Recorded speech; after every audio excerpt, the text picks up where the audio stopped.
The movie begins with a small family driving to a secluded lake house for a weekend getaway. The trio consists of William McCabe, a respected politician, his wife Lauren, and Lauren's teenage daughter, Erin. William isn't Erin's biological father, he's her stepfather, and the distance between them is clear from the start. As they arrive, Erin seems distant and disinterested. When Lauren gently asks her if something's wrong, Erin brushes it off, not wanting to engage. Despite the tension, they all enter the house and are surprised by how beautiful and luxurious it is. William is especially impressed. Lauren proudly mentions that the lake nearby is one of the deepest in the country, and that this was the best place she could find on short notice. Trying to bond, William asks Erin if she likes the place, but she coldly ignores him. Soon, Erin realizes there's no Wi-Fi or proper phone signal. Lauren advises her to stop worrying about the phone and just enjoy the weekend. In a private moment, Erin is in the bathroom when William suddenly walks in without knocking. Erin is shocked and yells at him to leave. William casually apologizes, saying he thought she was using the shower and didn't mean to intrude. But Erin is visibly disturbed and ends up crying from the discomfort. This incident sets a darker tone beneath the seemingly peaceful family trip. Meanwhile, in the kitchen, Lauren is preparing a meal. Secretly, she takes a sip from a hidden bottle of alcohol. When she hears William approaching, she quickly hides the bottle. William brings up the earlier bathroom incident and complains about Erin's disrespectful behavior. He vents that he spent thousands of dollars on her college education, but she still treats him poorly. This scene confirms that William and Erin have a strained relationship. As the family settles in, we cut to another character named Jesse. He's shown sitting alone, drinking heavily, clearly troubled by something. At the same time, Erin wanders off to the lake and notices a small boat. She decides to take a ride in it, needing some alone time. Back at the house, William approaches Lauren while she's cooking and tries to get physically close to her. She gently pushes him away, saying she's busy, but William doesn't take no for an answer. He begins to touch her, eventually forcing himself on her. After he's done, he simply walks away, leaving Lauren devastated, hurt, and broken. This emotionally heavy beginning shows a fractured family dynamic filled with buried secrets, discomfort, and emotional distance. What was meant to be a peaceful weekend already feels like a pressure cooker. Something bad is building, and it's only just begun. Later that evening, the family begins preparing dinner when they notice a car pulling up outside. Erin sees a man standing by the door through the window. He looks lost and hesitant. Moments later, there's a knock on the door. The man introduces himself as Jesse, the same troubled man we saw drinking earlier. He claims his car broke down nearby and politely asks to use their phone to call for a tow truck. William, suspicious, questions why Jesse doesn't have his own phone. Jesse explains that his phone battery died. William mentions that phone service in this area is nearly non-existent anyway. Despite the concern, Erin offers her phone, saying that it occasionally gets a weak signal.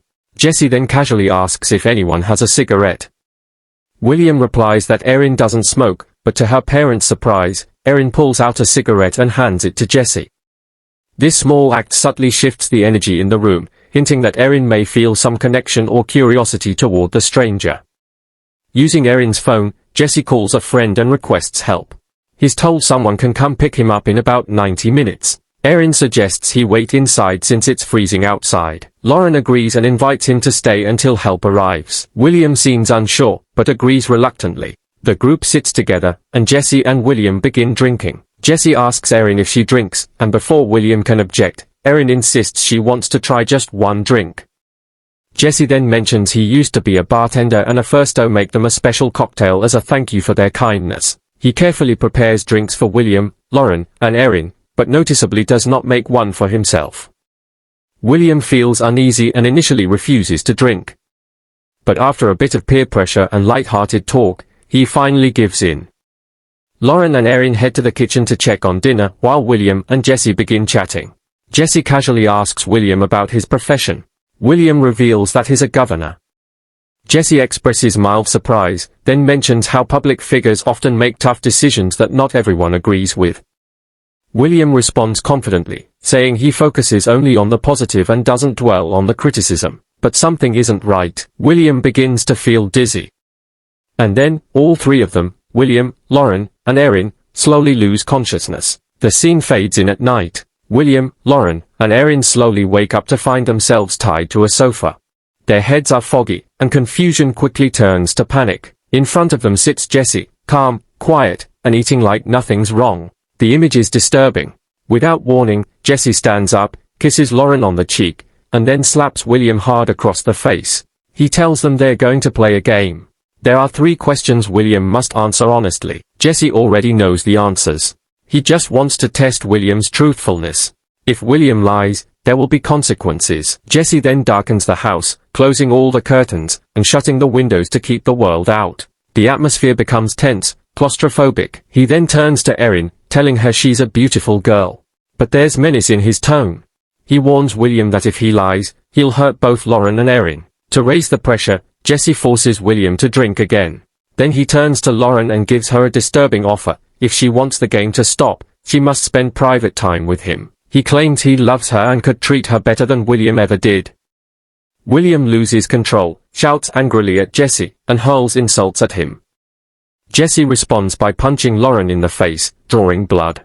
Jesse then sets up a tape recorder and begins the game. Question 1. Have you ever been accused of sexual misconduct, which your office settled out of court? William immediately denies it. Jesse's expression hardens. He begins punching William viciously. Lauren begs him to stop. Jesse threatens her again. Next time, she'll be the one who gets hurt. Under pressure and pain, William finally admits, yes, it's true. Satisfied, Jesse unties Erin and leads her away, ignoring Lauren's desperate pleas. In the bathroom, Jesse gently wipes blood off Erin's face. While doing so, he notices self-harm scars on her arms. Realizing she has tried to take her own life multiple times, he pauses. His expression changes. Erin quietly reveals something horrifying. William, her stepfather, assaulted her in the past. Suddenly, Jesse hears something outside. He looks out the window and spots Michael and Gary. They've come with a clear mission, to kill William. But Jesse quickly confronts them, telling them they've got the wrong house. He claims he's here with his girlfriend and asks them to leave.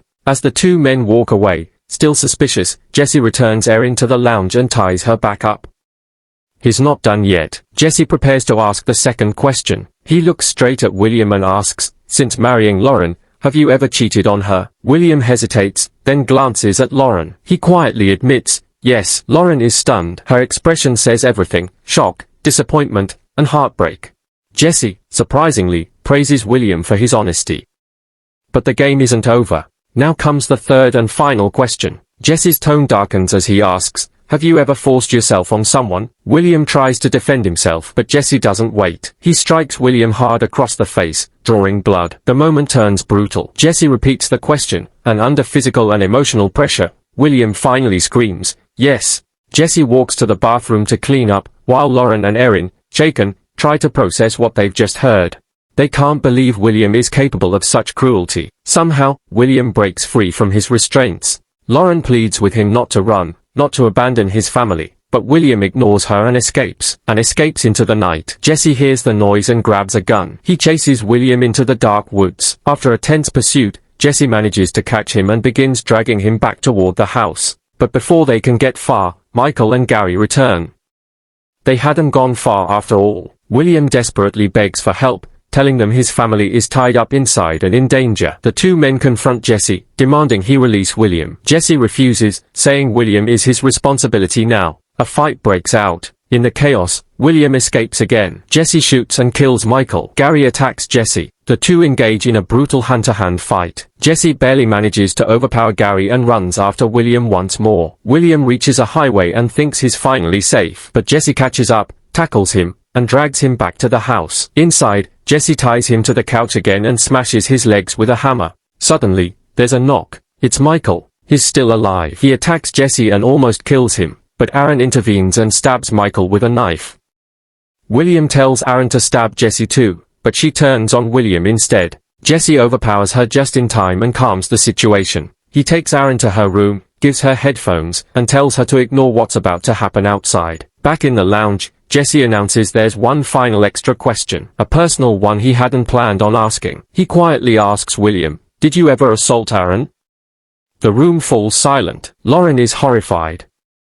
William coldly replies that Erin isn't his real daughter, so it doesn't matter. That's the final straw. Lauren, Jesse, and Erin now share one truth. William doesn't deserve to walk away. The next morning, William lies near the lake, tied to a heavy rock. Lauren calmly tells him she never loved him. She only married him to give Erin a better life. When she learned what he'd done, she knew he had to die. In the final reveal, we learn it was all a plan. Lauren, Jesse, and Erin worked together to trap him. Jesse is actually Erin's biological father, Lauren's ex-husband. Jesse pushes William into the deep, dark lake, letting him drown in the very place meant for peace. Thank you very much for watching our video. If you are a fan of such videos, then please subscribe to my channel. See you in the next video.